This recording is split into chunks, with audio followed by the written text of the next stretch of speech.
इज्जतमाब Indian party के all India के सदर जनाब असदुद्दीन ओवैसी साहब,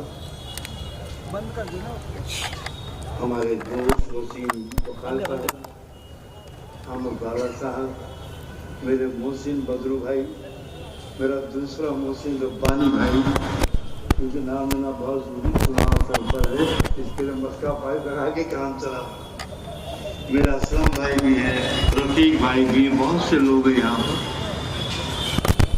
और इसी इलाके में पैदा हुआ, बचपन गुजरा, इसी अखाड़े के अंदर मैंने वर्जिश शुरू की, जिससे मेरा नाम पहलवान करके पुकारा गया।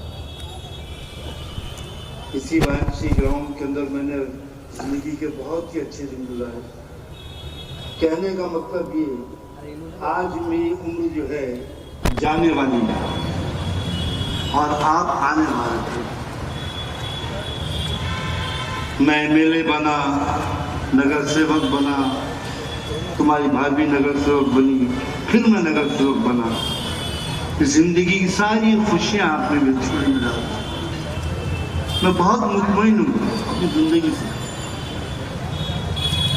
क्योंकि मुझको इस मदनपुर ने बहुत कुछ दिया। एक मरतबा एमएलए था मैं, तो वर्ल्ड टूर आया, तो मेरे कुछ कलीग थे, दोस्त थे, कहा कि भैया वर्ल्ड टूर जाएंगे, 2 महीने एंजॉय करके आएंगे। तो मैं चुप रहा, कुछ बोला नहीं। फिर उसको रिपीट किया, चल पासपोर्ट बना, चलते हैं। बोला मुझको कहीं नहीं जाना, सिर्फ एक ही मरतबा हिंदुस्तान से बाहर निकलूंगा, बदनपुर से बाहर निकलूंगा, जब मदीना मुनव्वर की ज़ियारत करने की जाऊंगा। मैंने उनसे कहा कि मेरे मदनपुर से खूबसूरत कोई जगह नहीं। यहाँ पे हर चेहरा मेरा जाना पहचाना है, हर बच्चा जाना पहचाना है, हर आदमी मुझको प्यार करता है, हर गली मुझसे बातें करती है, मैदान बात करता है, चाली बात करती है, दरवाजे बात करते हैं, बाजार बात करता है। ऐसा इलाका छोड़कर मैं क्यों जाऊं दुनिया देखने के, जिससे खूबसूरत हो। मुझको ऐसे खूबसूरत चीजों को देखना ही नहीं है। ये मदनपुरा जो तारीखी लोगों का शहर है, ये मैदान तारीखी मैदान है, जहां से मुल्क की आजादी का गुल फूका गया है। आप जानते हैं, एक नगर सेवक, इसने यहां पर पार्किंग बनाने का काम किया, 125 करोड़ रुपया लाया। बड़े बड़े नेताओं के पास गए, हमारे हमीद भाई और पापा भाई भी, ये थक गए तो मेरे पास आए, बोले फैयाज भाई ये ग्राउंड को बिल्कुल नहीं हाथ लगाना चाहिए, क्योंकि तारीखी ग्राउंड है। और मैं जानता था, क्योंकि यह अखाड़ा जो है, जहां भोलू, अकरम, गोगा बंटवारे से पहले यह अखाड़ा 100 साल के नुयस का अखाड़ा ही है, जिसे मैंने अपने कुछ दिन गुजारे। ये मैदान ये मदनपुरे वालों का है, वायमसी मैदान मदनपुरे वालों का। 2 ही प्ले ग्राउंड है इतने बड़े हल्के में, वो पार्किंग बनाने के लिए 10-10 फीट अंदर एक माला चढ़ा के 300 पार्किंग बना देंगे। तो मैंने कहा जो अधिकारियों से, पहले 1600 पार्किंग तो हमको दे दो। रहेजा में 1600 पार्किंग थी, उसको दबा दिया तुम लोगों ने, और उसके बदले यहाँ पर पार्किंग का प्रयास चालू किया। मैंने कहा एक और जगह है, अगर पार्किंग बनाना है तो बाजू में गैरेज में बनाओ।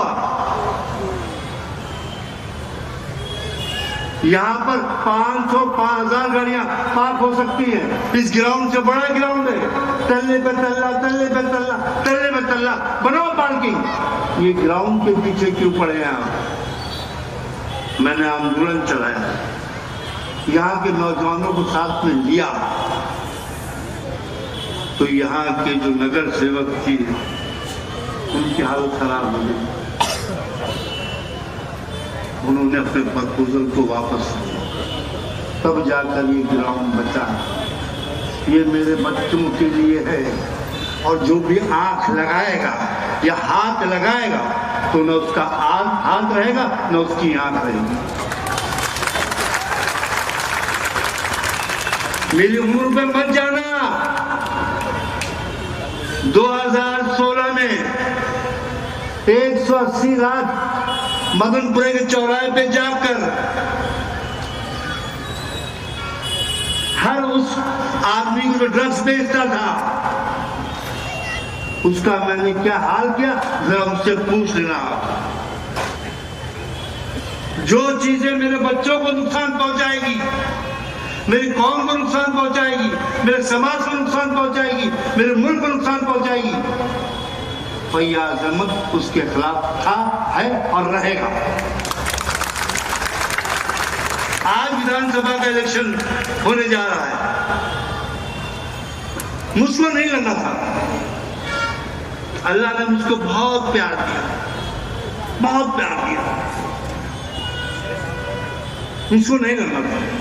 तो मैंने एक बात कही, कुछ पार्टी में विवाद हो गया, मैंने पार्टी छोड़ दिया। चुनाव आया,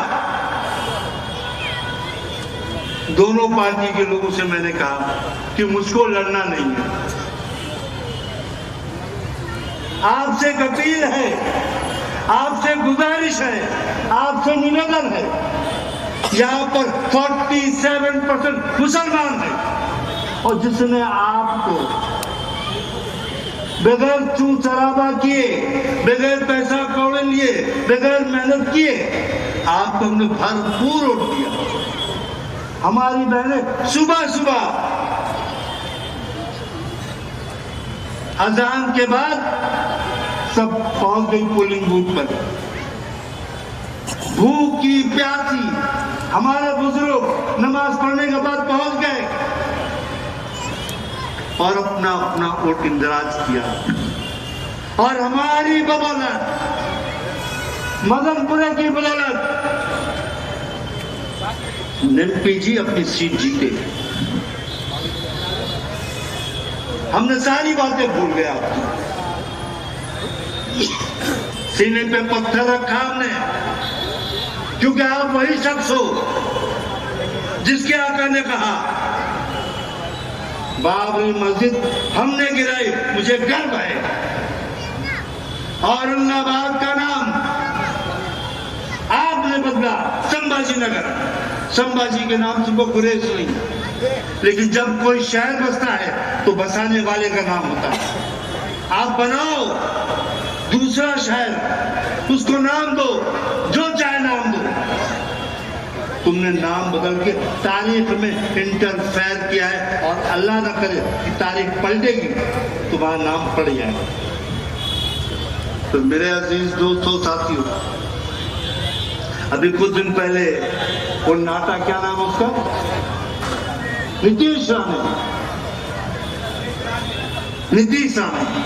मैं कुछ बोलता नहीं, मैं करने पे यकीन रखता हूं।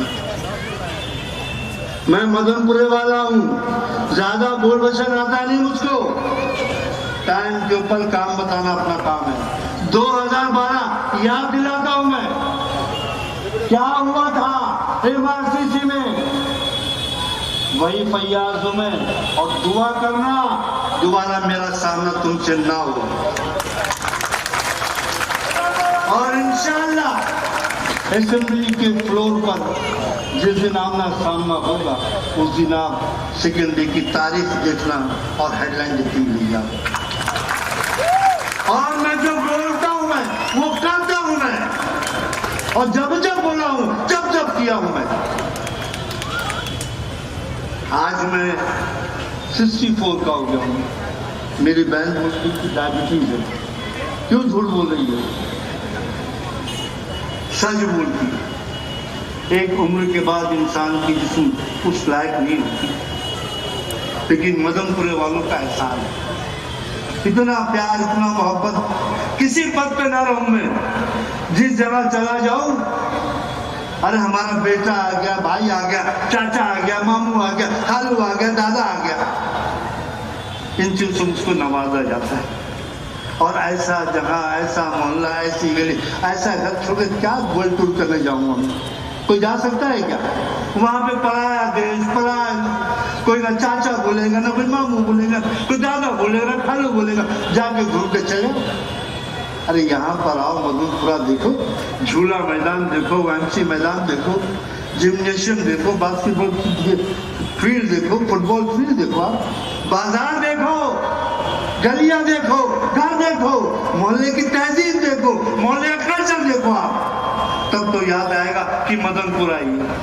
तो मेरे अजीज दोस्तों, साथियों, मैंने 35 साल मैंने आपकी सेवा की, 35 साल मैंने कभी कुछ नहीं मांगा आपसे। मैंने मांगा, जवाब दो, मांगा कुछ आपसे मैंने? आज मांग रहा हूं, इसके लिए नहीं कि मुझको कुछ चाहिए, आने वाली नस्लों के लिए, हमारे बच्चों के लिए, नई नस्लों के लिए, क्योंकि वो आगे चल के ना लड़े, हम उनकी लड़ाई खत्म करना चाहते हैं। मैं आपसे एक वादा चाहता हूं, मैं वादा चाहता हूं, मैं इस बार मुझको चुनाव जिता दूंगा, ताकि आने वाले वक्त की लड़ाई अभी खत्म कर दूंगा। क्योंकि इनकी सरकार की जो नीयत है कि यहाँ पोषण पाने की नीयत है,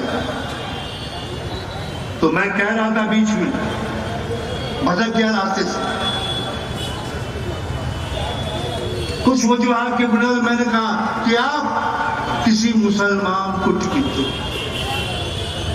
हमारी पार्टी का नहीं, हम में से नहीं, आपकी पार्टी में जो भी मुसलमान है उसको टिकट दो, जिता के लाने की जवाबदारी मैं लेता हूं। ये बात मैंने कही, बाबा ने दोहर कही, और हमारे मोहल्ले के अंदर चंद अहबाब मीटिंग कर रहे थे और इस बात का इशरार कर रहे थे कि एक मुसलमान खड़ा करना है अपने को, वाहिद मुसलमान, एक हो जाओ, नेक हो जाओ, शरीफ हो जाओ। मैं भी वही बात की, लेकिन हुक्मरानों के पास कि मैंने कहा कि आप हमने एमपी दिया, आप हमको एमएलए दो, ताकि मुसलमान और हिंदू का जो कॉम्बिनेशन है वो परफेक्ट हो जाए। आज हमको लड़ाने की बात करते हैं, अगर सेना को टिकट मिली, कांग्रेस टिकट मिली और किसी मुसलमान को आप खड़ा करते और उसको हिंदू वोट देता, तो अखबारों की सुर्खियों में आता कि हिंदू भाइयों ने एक मुसलमान आदमी को उम्मीदवार बनाया और उसको जिताया। एक ब्रिज का काम बनता है आपके और हिंदू मुसलमानों के बीच में तफरका फैलाने वाले मुक्ति खाते हैं। लेकिन इसके बावजूद कहा बहुत अच्छी बात है, बहुत ठीक बात है, बहुत बढ़िया बात है, हम सोचते हैं, हम विचार करते हैं। मैंने कहा बहुत बहुत शुक्रिया, आप विचार कर रहे हो, सोच रहे हो, बहुत बहुत शुक्रिया आपका। 5 मिनट रुको, लाइव चालू है भाई। 5 मिनट बाद में हुआ क्या, हमारी सोच के विपरीत लाइव चालू 5 मिनट इन्होंने अपना ही आदमी चुन के लाके डाल दिया। क्यों? ये नहीं चाहते हैं कि मुसलमान असेंबली के फ्लोर पर जाए, एमपी भी है, एमएलए भी है, नगर पालिका भी है। हम क्या छुआड़ू फोटा करने के लिए आए क्या? हाँ, हम भी गैरतमंद कौम के लोग हैं, हमारे बदन में खून है, हमारे बच्चे हैं, उनका भी फ्यूचर है, उनके फ्यूचर के लिए हमको लड़ना पड़ेगा और लड़ाई लड़ेंगे और जीतेंगे हम, क्योंकि 47% हम हैं यहाँ पर और वाहिद आदमी मैं हूँ। मेरे अजीज दोस्तों, साथियों, कभी इतना एग्रेसिव में नहीं हुआ, लेकिन आज हो रहा हूं मैं। 8 दिन बचा हुआ है, 8 दिन बचा हुआ है। कुछ लोग कहते हैं कि 3 करोड़ रुपया मिल गया, कुछ लोग 2 करोड़ रुपया मिल गया, कुछ लोग 5 करोड़ रुपया मिल गया। मेरा भाई मिल गया कोई दिखा तो दो मेरे को, कम से कम 5 करोड़ होता कैसे?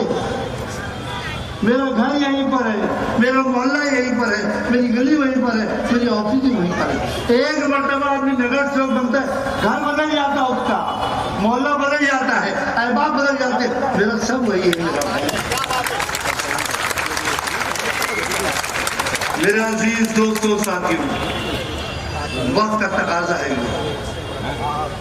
हमको अपनी सिमत को मजबूत करनी होगी, अपने आप में इत्तेहाद पैदा करना पड़ेगा और इंशाअल्लाह अल्लाह ने चाहा 20 तारीख के रोज हमारा जलवा दुनिया देखेगी। और भाई गल्ला, मोमिनपुरा, मदनपुरा, लक्की कंपाउंड, काला पानी, ट्रांसिस कैंप, ये पूरा इलाका एक हो जाएगा और जब वोट गिरेगा तो यकीन जानो इनके सबके फाख्ता उड़ेंगे इंशाअल्लाह। मेरा अजीज दोस्तों साथियों, मैं तो यहाँ पे आया था असद साहब की बातें सुनने के लिए। आज मैं कुछ जोश में कुछ ज्यादा बोल दिया, इसके लिए माजरत था बदलो भाई। हाँ, तो मेरे अजीज दोस्त साथियों, ये चुनावी दंगल है, मैं बहुत खेला हूँ, मैं नहीं चाहता चुनाव लड़ना, लेकिन इन लोगों ने मुझको मजबूर किया, इसके लिए चुनावी मैदान में मैं उम्मीद से आप लोगों से रुखसत होता हूँ कि इंशाअल्लाह अल्लाह ने चाहा तो 20 तारीख के रोज आप पतंग निशानी पर मुहर लगाकर मुझको कामयाब करेंगे। शुक्रिया, खुदा हाफिज, जय हिंद, जय भारत।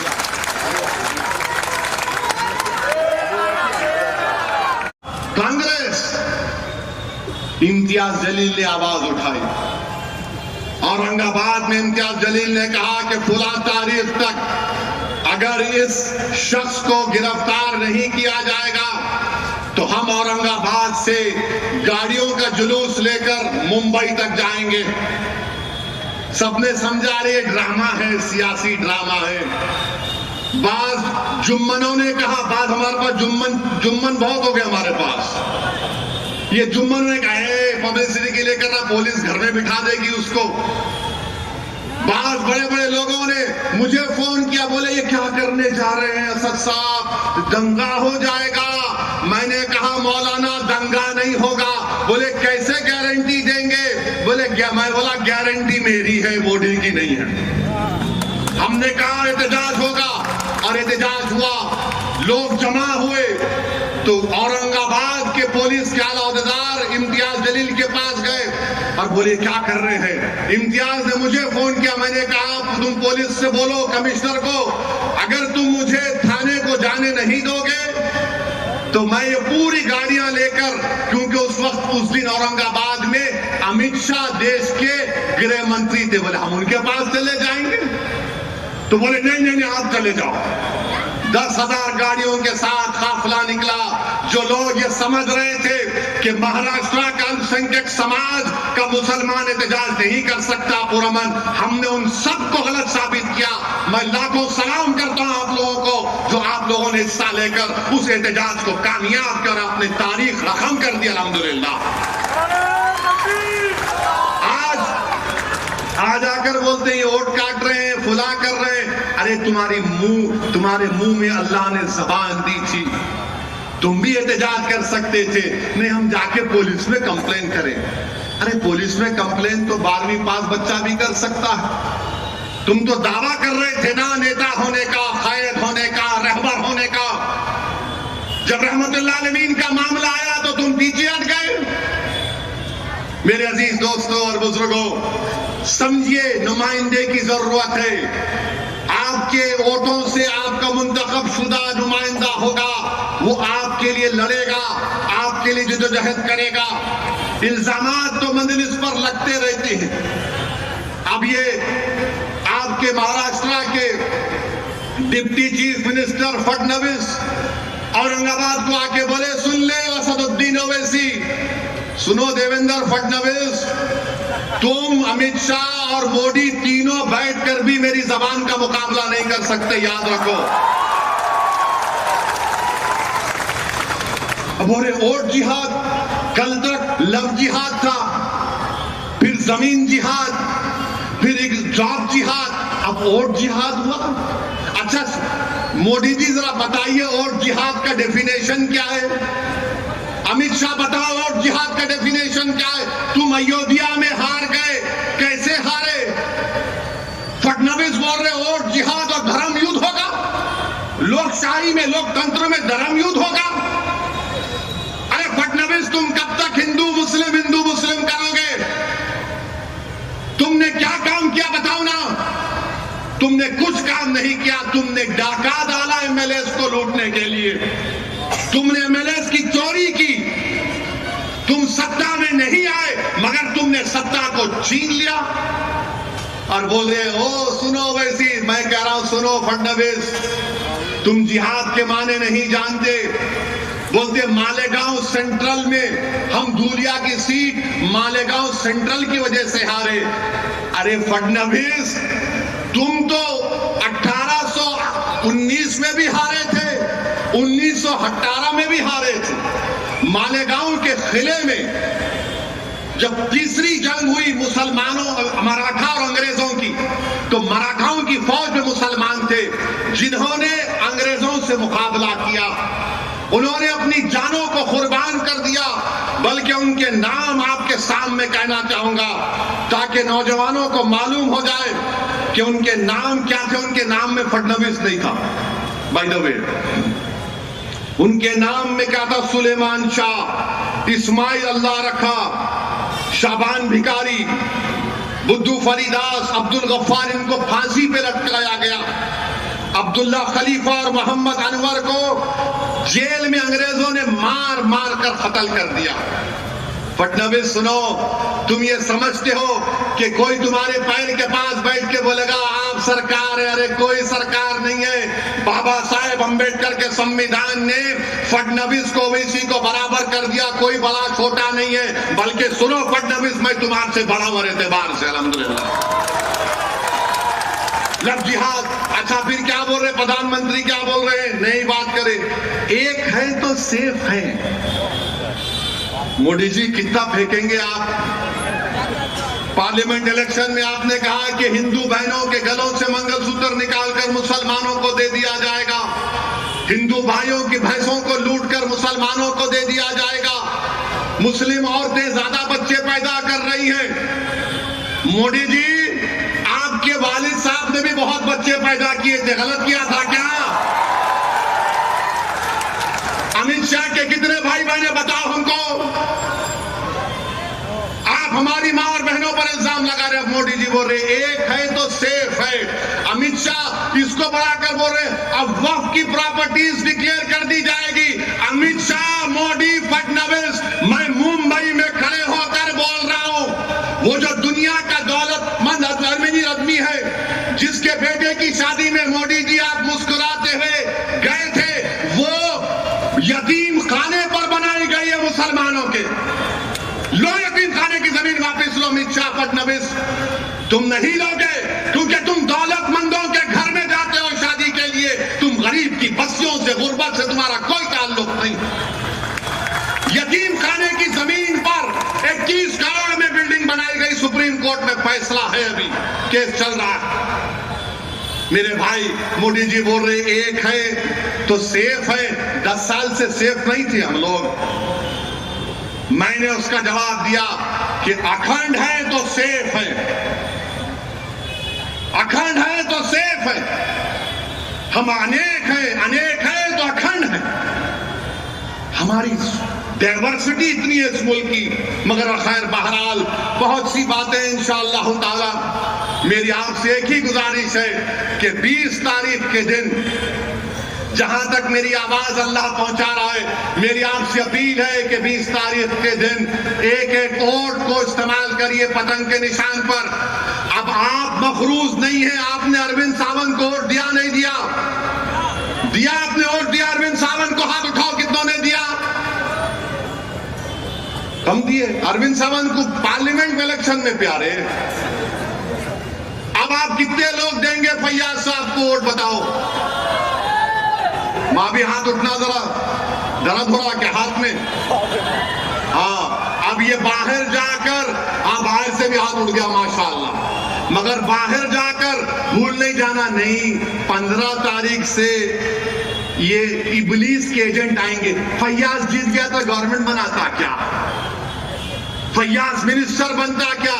अरे भाई तुम फैयाज को जिताओ, इंशाअल्लाह ताला यहां पर जो सरकार बनाएगा वो इस ग्राउंड में आकर फैयाज को बोलेगा चल फैयाज मेरे साथ। ये काम आप कर सकते हैं तो मुत्तहदा अपने अपने वोट का इस्तेमाल करिए, पतंग के निशान पर बटन दबाकर अपनी आवाज को, बेबाक आवाज को महाराष्ट्र विधानसभा में पहुंचाइए। शुक्रिया बहुत बहुत। अस्सलाम वालेकुम व रहमतुल्लाहि व बरकातहू।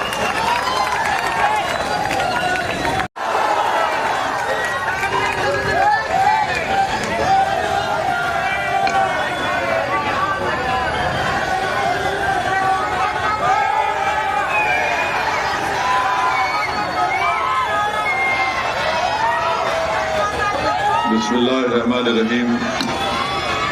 अस्सलाम वालेकुम व रहमतुल्लाहि व बरकातहू। मुअज़्ज़िज़ हाज़रीन इकराम, बुजुर्गान कौम और मिल्लत, मेरी इज़्ज़तदार माँ और बहनों, गयूर नौजवान साथियों, बैतुल्लाह के मजलिस इत्तेहादुल मुस्लिमीन के मेरे तमाम रुफ़क़ा, शह नशीन पर तशरीफ फरमा, बैतुल्लाह के मजलिस इत्तेहादुल मुस्लिमीन के उम्मीदवार जनाब फैयाज अहमद खां साहब, हैदराबाद से तशरीफ लाए रुकन असम्बली जनाब अहमद बलाला साहब, मजलिस इत्तेहादुल मुस्लिमीन के कौमी तर्जुमान जनाब आसिम वक़ार साहब, जनाब डॉक्टर दानिश साहब, डॉक्टर दावर साहब, जनाब डॉक्टर अब्दुल हकीम साहब, जनाब खालिद सिद्दीकी साहब, जनाब सईद पापा साहब, जनाब अब्दुल हमीद साहब, जनाब रब्बानी साहब, मजलिस इत्तेहादुल मुस्लिमीन के सीनियर कायद हैदराबाद से तशरीफ लाए जनाब तैयब साहब, और साबिक़ा रुकने बल्दिया हैदराबाद से तशरीफ लाए जनाब महमूद इंजीनियर साहब, अजीज़ान मिल्लत,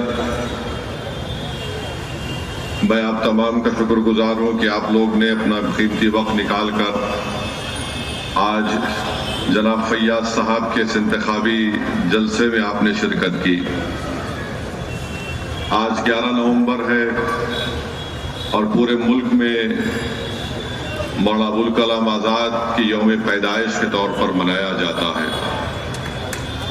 मैं आपको मौलाना आज़ाद के बारे में चंद बातें बताना ज़रूरी समझता हूँ ताकि आप हमारी सियासत को समझ सकें।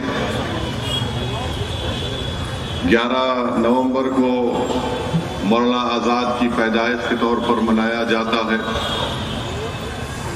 वज़ीर आज़म ने भी और कांग्रेस पार्टी ने भी और मुख्तलिफ पार्टीज ने इस बारे में सोशल मीडिया पर आपकी पैदाइश का जिक्र किया। ये बात आपको जानना ज़रूरी है कि मौलाना आज़ाद इस मुल्क के मुजाहिदीन आज़ादी में आपका शुमार होता है। आप कई मरतबा इस मुल्क की आज़ादी के लिए जेल की सोबतों को बर्दाश्त किए। आपने जेल में बैठकर कुरान करीम का तर्जुमा भी किया। आप दो अखबारात कलकत्ता से निकालते थे अंग्रेज़ों के खिलाफ, आवाम में एक अंग्रेज़ों के खिलाफ बेदारी पैदा करने के लिए, तो अंग्रेज़ों ने उन दोनों अखबारात पर पाबंदी लगा दी। फिर आपको कलकत्ता से अंग्रेज़ों ने निकाल दिया। मौलाना आज़ाद इस मुल्क के पहले एजुकेशन के मिनिस्टर बने। अब यहां से तारीख शुरू होती है।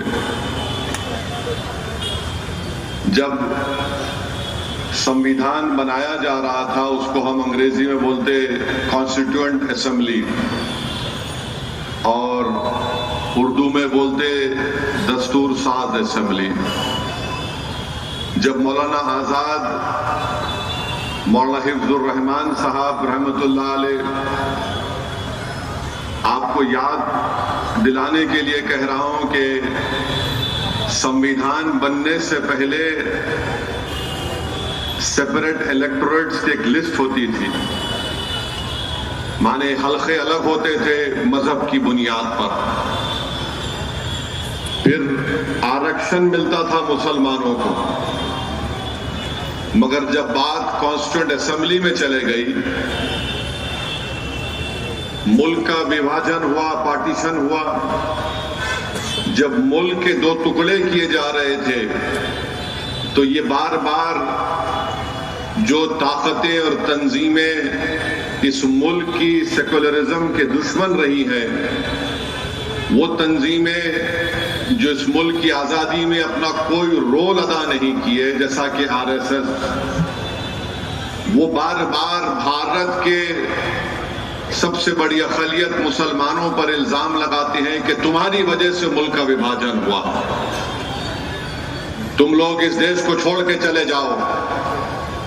आप और हम सुनते हैं इन लोगों की जबानों से। तो जब मुल्क का विभाजन हो रहा था, बल्कि उससे पहले मौलाना आजाद कांग्रेस के सदर थे, मौलाना आजाद अपनी किताब इंडिया विंस फ्रीडम, जिसको उन्होंने वसीयत की कि मेरे मरने के 30 साल के बाद इसको छापना चाहिए, उस किताब में मौलाना आजाद लिखते हैं कि मुझे बड़ी तकलीफ हुई।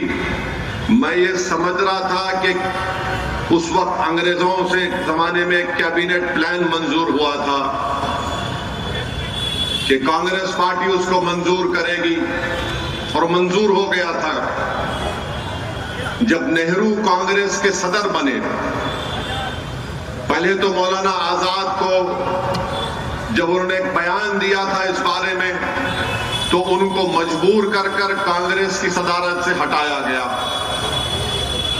और फिर उसके बाद मैं आपको तारीख का हवाला देकर कह रहा हूं कि गांधी ने, महात्मा गांधी ने नेहरू को खत लिखकर कहा कि अब अगर किसी मुसलमान को सदर बनाना है तो ऐसे आदमी को बनाओ जो हमारी बात को सुनता है। मौलाना आजाद नेहरू के उस बयान पर नाराज हुए कि कैबिनेट प्लान को नेहरू ने कहा कि नहीं, मैं नहीं मानता इसको। मौलाना आजाद ने कहा कि कांग्रेस की वर्किंग कमेटी को बुलाओ। जब वर्किंग कमेटी में ये बात मौलाना आजाद ने कही कि तुम ये बात कैसे कह सकते हो, ये तो पार्टी का फैसला था, तो जवाहरलाल नेहरू ने कहा कि देखो ये बड़ी एम्बेरेसिंग बात हो जाएगी, शर्मिंदगी की बात हो जाएगी कि पार्टी के सदर की बात को तुम लोग रद्द कर रहे हो। फिर उसके बाद जब मुल्क के दो टुकड़े होने जा रहे थे, तो मौलाना आजाद अपनी किताब में लिखते हैं कि मैं दौड़ा नेहरू के पास, नाउम्मीद हो गया। मैं दौड़ा गांधी के पास, नाउम्मीद हो गया। मौलाना आजाद ने कहा कि मैं तकलीफ में था कि मुल्क के क्यों दो टुकड़े किए जा रहे हैं। मुल्क के दो टुकड़े हो गए जब संविधान बनाने की बात आई, और जब संविधान बनाने की उस कमेटी में मुसलमानों के लिए रिजर्वेशन की बात आई, तो मौलाना आजाद लिखते हैं, क्या लिखते हैं कि जब मैं और मौलाना हिफ्जुर रहमान मुसलमानों के लिए आरक्षण की बात करते, तो पटेल मुसलमानों से तजम्मुल साहब होते थे, और एक मोहतरमा होती थी, उनका नाम याद नहीं आ रहा मुझे, सरदार पटेल इन दोनों को बोलते उठो जवाब दो, आजाद का और हिफ्जुर रहमान साहब का। और वो लोग खड़े होकर क्या बोलते, आजाद देश के हित में बात करो, देश के हित में नहीं है कि मुसलमानों को रिजर्वेशन मिले। आजाद बोलते थे कि कम से कम रिजर्वेशन दे दो। तो आजाद की बात नहीं सुनी गई मौलाना आजाद की, और मौलाना आजाद ने तारीखी जुमला कहा था कि ये कॉन्स्टिट्यूएंट असेंबली मेरे लिए एक नया कैद खाना बन गई, मेरे लिए एक नया कैद खाना बन गई, क्योंकि वो अंग्रेजों के जमाने में कई मरतबा जेल में थे। ये आरएसएस संघी के लोग जेल नहीं गए थे। मौलाना आजाद जेल में रहते थे 10-10 महीने, 11-11 महीने, 9-9 महीने, एक नहीं सैकड़ों मरतबा जेल को गए। वो शख्स को ये कहा गया, तजम्मुल को उठाया गया, कोई मोहतरमा को उठाया गया, उन्होंने कहा नहीं नहीं नहीं।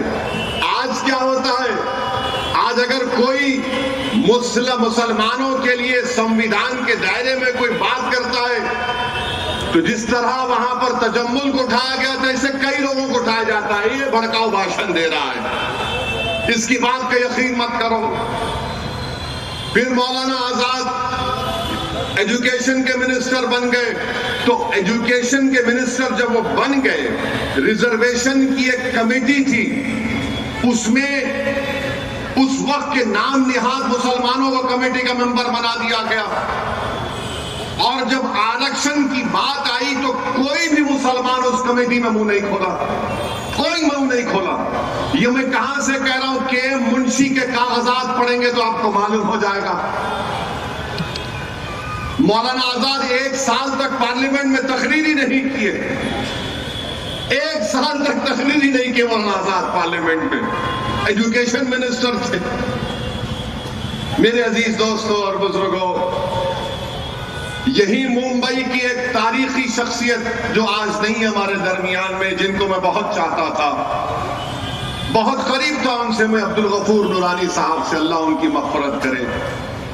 अब्दुल गफूर नूरानी साहब ने एक आर्टिकल लिखा था फ्रंटलाइन मैगजीन में, जिसका खत उन्होंने छापा था कि सरदार पटेल ने गांधी को खत लिखकर कहा कि अब भारत की नई मिनिस्ट्री बन रही है, उसमें आजाद को मिनिस्टर ना बनाया जाए। मेरे भाई, ये जो तकालीफ हम आज उठा रहे हैं ना, biggest minority of the country हम है, जरूर हैं। हमने इस मुल्क की आजादी की लड़ाई 1810-20 में शुरू की, जब ये संघ परिवार के लट लेकर फिराने वाले नहीं थे। हमारे उलमाओं ने शुरू की थी, अपनी जानों को कुर्बान कर दिया। वो मौलाना आजाद के बारे में ये कहा गया कि इनको मंत्री नहीं बनाना चाहिए। आप सोचिए, ये मैं और क्या गारंटी है, कभी कोई आ रहा है तो दूसरी पार्टी ना जम कर ले। ये तो ऐसा हो गया कि सुबह में एक रंग का शर्ट पहनेंगे, शाम में दूसरे रंग का पैंट पहन के निकलेंगे घर से अपने। तो मेरी आप सदवन गुजारिश है कि मेरी इन बातों पर आप गौर करिए।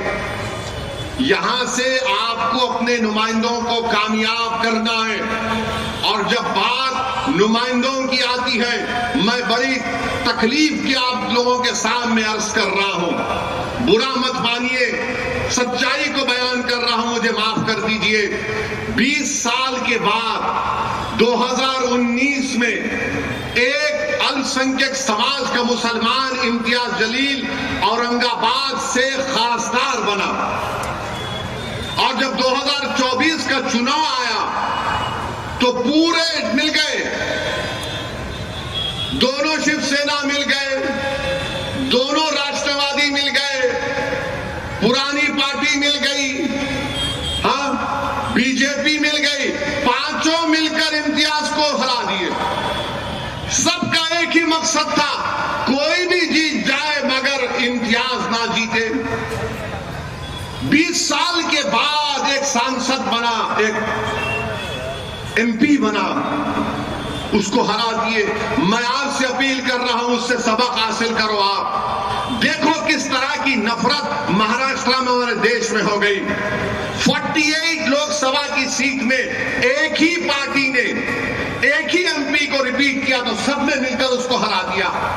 और ये लोग आकर बोलते सेकुलरिज्म है, फुला है, इसको हराओ, उसको जिताओ, ये खतरनाक है।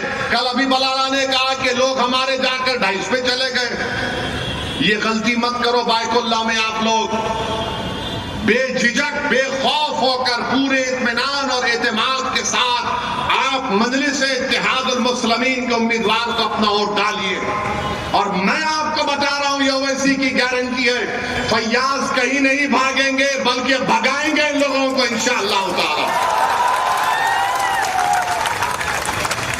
आपके सामने हम एक शख्स है जो अपनी जिंदगी के कीमती लम्हात इसी हल्के में गुजार दिए, आपके दरमियान में गुजार दिए, आपके गली कूचों में गुजार दिए, आपकी खुशी में शामिल, आपकी मैयत में शामिल, आपके गम में शामिल। जब ये शख्स आपको जानता है, आप इसको पहचानते हैं, तो मेरी आपसे दरखास्त है कि 20 तारीख के दिन अपना एक कोट पतंग के निशान पर बटन दबाकर अपनी आवाज को महाराष्ट्र के असेंबली में भिजाइए, महाराष्ट्र के असेंबली में भिजाइए, ताकि बायकुल्लाह का विकास हो, ताकि बायकुल्लाह को छुटकारा मिले। ये कपड़े बदल बदल कर ये पार्टी कभी वो पार्टी से म्यूजिकल चेयर हो रहा है। अब कल किसकी सरकार होगी नहीं होगी, उधर भागेंगे वो लोग। ये कोई बात है? बताइए, आप एमएलए हो, तुम आमदार हो, तुम कोई हर्राज का सामान थोड़ी हो कि तुम इधर चले जाओगे कभी उधर चले जाओगे। और पॉलिटिकल रिप्रेजेंटेशन की अहमियत क्या है, मैं फिर से बता रहा हूं आपको। नरेंद्र मोदी ने वक्फ बिल का कानून पेश किया, नीतीश कुमार के पास सिर्फ 13 या 14 एमपी, कितने आंसू में खार 13 या 13 है। अगर एमआईएम पार्टी के 3 एमपी होते, अख्तरुल ईमान और इम्तियाज जलील मेरे साथ होते, मोदी 10 बार सोचते थे ये बिल को लाए ना लाए, मगर आप थाली मार रहे हैं, आप लोग थाली मारते हैं। अगर हमारे 3 एमपी होते, वो कानून या वो बिल नहीं आता जिसके जरिए नरेंद्र मोदी उनकी सरकार वक्फ को खत्म करना चाहते हैं पूरे भारत में। कोई जायदाद वक्फ की नहीं रहेगी, मेरी बात मैं जिम्मेदारी के साथ कह रहा हूं, कोई जायदाद नहीं रहेगी वक्फ की। कलेक्टर को इतना पावर दे दिया जाएगा कि कोई भी कलेक्टर के पास जाकर बोलेगा, कलेक्टर साहब ये जो यतीम खाना है, ये जो खानखा है, ये जो दरगाह है, ये जो मस्जिद है, ये वक्फ नहीं है। अब मेरे बोलने के बाद बहुत से लोग बोलेंगे ओवैसी तुम क्या कह रहे हो, पागल हो क्या? कोई भी जाकर बोल देगा अरे ये कानून में लिखा है, इस बिल में लिखा है, क्या लिखा है कि कोई भी रोड चलता आदमी जिसका वक्फ से कोई ताल्लुक नहीं होगा, वो जाकर कलेक्टर को बोलेगा इंक्वायरी ऑर्डर करो। कलेक्टर जैसे इंक्वायरी ऑर्डर करेगा, उसमें कोई टाइम लिमिट नहीं है। जब कलेक्टर इंक्वायरी लिखेगा, इंक्वायरी कंप्लीट होने तक वो प्रॉपर्टी वक्फ की नहीं रहेगी। आप तो चले गई प्रॉपर्टी आपके हाथ से, दरगाह आपके हाथ से निकल गई, खानकाह आपके हाथ से निकल गई, मस्जिदें आपके हाथ से निकल जाएंगी, कब्रिस्तान आपके हाथ से निकल जाएगा। इस तरह का गंदा बिल इस भारत की पार्लियामेंट में मोदी ने पेश किया। और आपको मालूम वक्फ बाय यूजर, उसका मतलब यह है कि अगर कोई बरसों से किसी चीज को इस्तेमाल कर रहा है तो वक्फ बाय यूजर है। और यही प्रोविजन हिंदू धर्म में भी है। हिंदू धर्म की लॉ की मशहूर किताब बीके मुखर्जी, उसमें लिखते हैं बाय यूसेज ये मंदिर की बन जाती है। ओडिशा के एंडोमेंट में, आंध्र तेलंगाना के, तमिलनाडु के एंडोमेंट में ये वक्फ बाय यूजर का कॉन्सेप्ट है। मगर मोदी बोल रहे नहीं रहेगा, उसका नुकसान क्या होगा? मोदी बोल रहे डॉक्यूमेंट लेकर आओ। अगर आपके इलाके में 200 साल पुरानी मस्जिद है, कहां डॉक्यूमेंट मिलेगा? कहां डॉक्यूमेंट मिलेगा? हाजी अली की दरगाह पर दावे पेश करते हैं, वो खैर वो ट्रस्ट में है, मगर वहां पर भी जाके बोलेंगे नहीं है। क्या करेंगे आप? मेरे भाई, इस तरह का बिल पेश किया, उस वक्त इतनी तकलीफ हुई कि मेरा रोंगटा पुकार कर कह रहा था कि क्या हो गया उन लोगों को जो 14.5 करोड़ है, 5 को नहीं जिता सकते? अपनी मस्जिद को बचाने के लिए, दरगाहों को बचाने के लिए, खानखाहों को बचाने के लिए तुम कब तक लड़ोगे? बताओ मेरे को। अरे मैं खराब हूं तो खत्म कर दो, मुझे हटा दो, मुझे इस दुनिया से निकाल दो, मगर तुम तो कायद बनो, तुम इत्तेहाद पैदा करो। कब तक तुम इस डर में रहोगे वो जीतेगा, ये जीतेगा? अरे कोई भी जीते उसको तुम्हारी मस्जिद से क्या मतलब? कोई भी जीते उसको तुम्हारी शनाख्त से क्या मतलब? कोई भी जीते हो तुमको क्या इंसाफ करेगा? इंसाफ तुमको करना पड़ेगा अपने लिए, आने वाली नस्लों के लिए। मगर तुम ये समझ रहे हो नहीं नहीं वो दूसरा ठाकरे है ये अच्छा है। कौन क्या किया बताओ आपको? जब ये वक्फ का बिल पेश हो रहा था उद्धव ठाकरे के पूरे एमपीज बाहर खड़े हुए थे, कोई लोकसभा में नहीं था। मुझे मोशन देना पड़ा इंट्रोडक्शन के खिलाफ। मेरे भाई जागो, मजलिस के लिए नहीं तो अपने लिए, अपनी नस्लों के लिए, अपनी शनाख्त के लिए जागो। तुम नहीं समझ रहे, तुम्हारी आवाज अगर असेंबली में नहीं होगी, तुम्हारी आवाज अगर कॉर्पोरेशन में नहीं होगी, तुम्हारी आवाज जिला परिषद में नहीं होगी, पार्लियामेंट में नहीं होगी, तो कौन तुम्हारी आवाज उठाएगा बताओ? आज ये खतरा हमारे सरों पर मंडला रहा है। अगर मोदी इस तरह के बिल को पार्लियामेंट में दोबारा पेश करेंगे, अगर वो कानून बन जाएगा, खुदा ना खास्ता हम कई मसाजिद, मदरसे, दरगाहें, खानकाएं, कब्रिस्तान की जमीनों को खो देंगे। और आपको मालूम दिल्ली में सच्चर कमेटी ने पेज नंबर 221 में कहा कि दिल्ली में 130 वक्फ की प्रॉपर्टीज पर गवर्नमेंट ऑफ इंडिया ने यानी मोदी की सरकार ने कब्जा करके बैठा हुआ है। उसकी लागत 2007 में 3000 करोड़ की थी। आज हम 2024 में कम से कम 10,000 करोड़ की प्रॉपर्टीज हैं जो गवर्नमेंट ऑफ इंडिया उस पर एंक्रोच कर रही है, काबिज है। मेरे भाई बताओ, अगर हमारे नुमाइंदे नहीं रहेंगे, हमारी आवाज नहीं उठेगी, तो फिर कौन उठाएगा तुम्हारी आवाज को? मौलाना आजाद को बोलने नहीं देते थे। तुम क्या कौन सी खेत की मौली हो तुम? मगर सबक तो हासिल करो कि सन 47 के बाद जो मौलाना आजाद से हुआ वो हम पर तो चल रहा है ना, बीत रहा है हम पर मेरे भाई।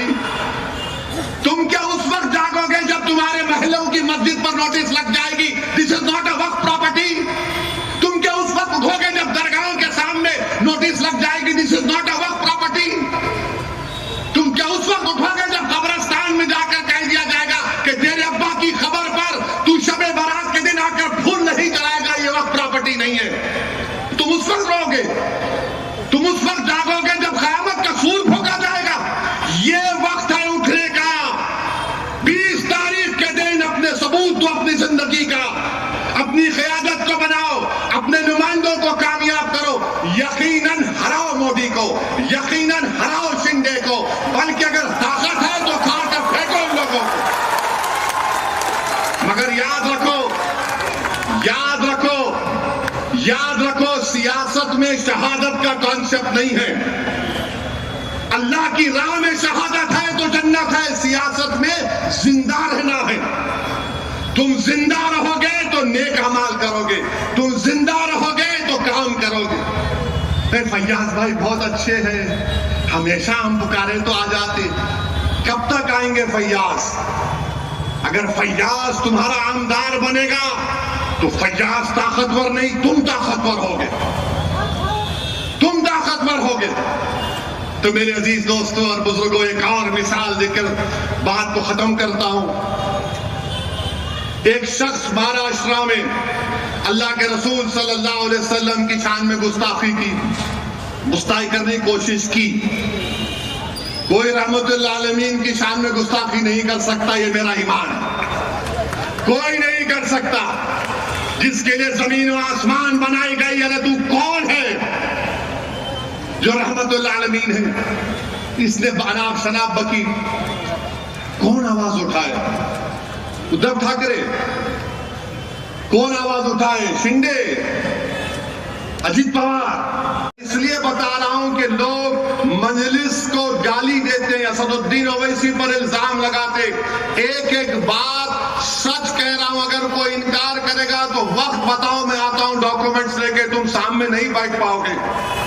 मुझे गुस्सा इसलिए आता है, मुझे तकलीफ इसलिए होती है, मेरी जबान को लोग बोलते हैं बड़ा कड़वा बोलता है। कड़वा नहीं, सच्चाई को बयान कर रहा हूं। आज सब बोल रहे मौलाना आजाद ऐसे थे, मौलाना आजाद वैसे थे। मौलाना आजाद ने को कहा गया कि आप जाकर रामपुर में इलेक्शन लड़ो। मौलाना आजाद ने कहा मैं नहीं लड़ूंगा रामपुर में जाकर।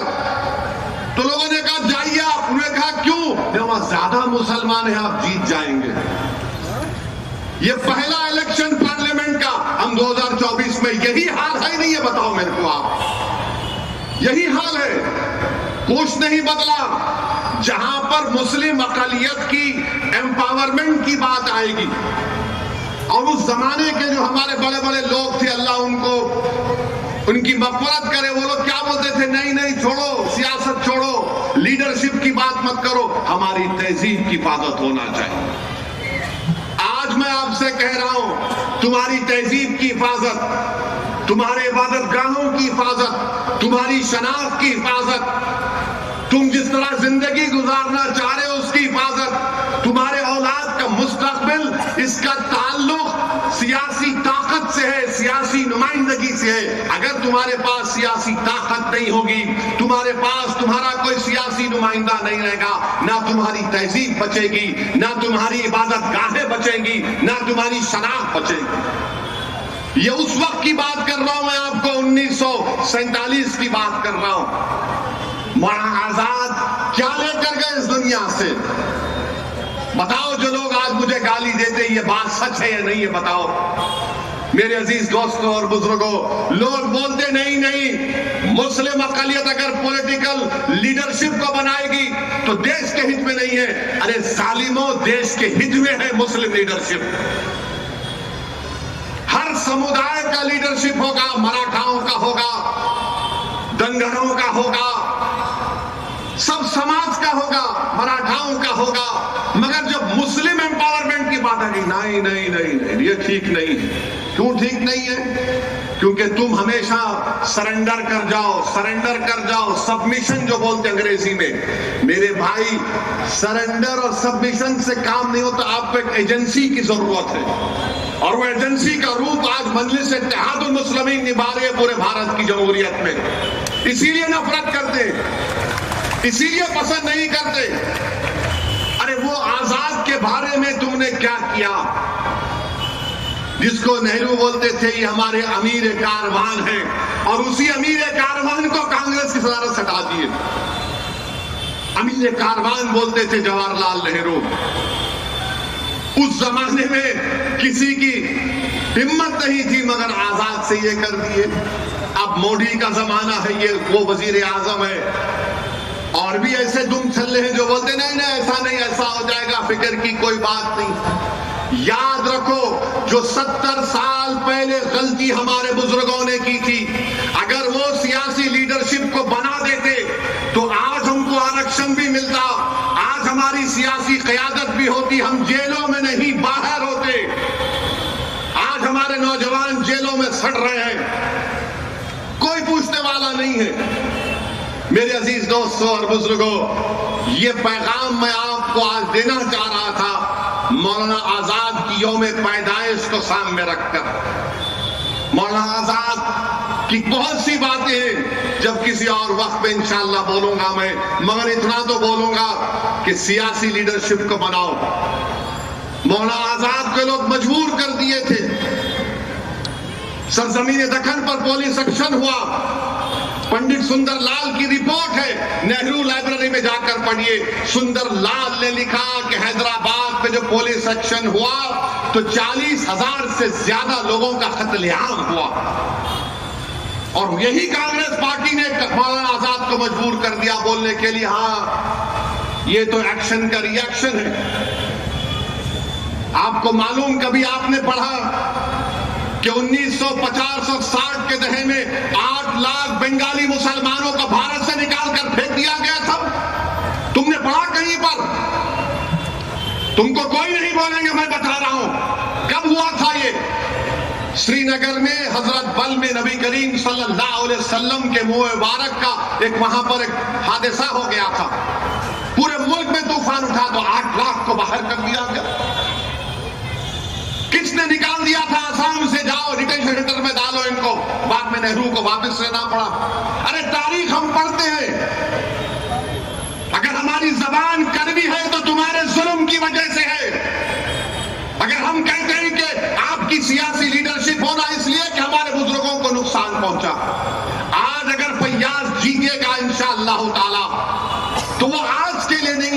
मासूम बच्चों के मुस्तकबिल अच्छा होगा।